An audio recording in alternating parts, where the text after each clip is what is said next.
ওই বস্তা বোঝা 6 বস্তা গাঁজা আমরা উদ্ধার করি। পরবর্তীতে এটা পরিমাপ করা হয়, যার পরিমাণ দাঁড়ায় 96 কেজি।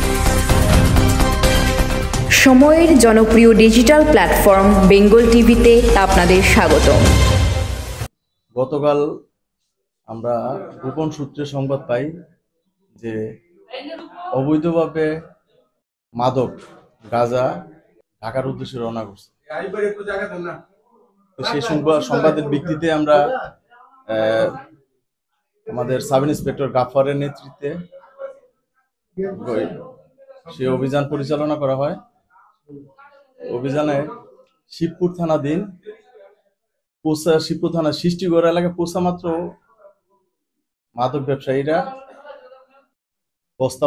বস্তা বোঝায় গাঁজা তারা জনৈক মনির হোসেনের বাগান ওইখানে রেখে চলে যায়। আমরা ঘটনাস্থলে আমাদের অফিসার পৌঁছায়, সেখানে পৌঁছে এবং কারা এগুলো বহন করছে এই বিষয়ে আমরা বিস্তারিত আমরা এটা তদন্ত করছি।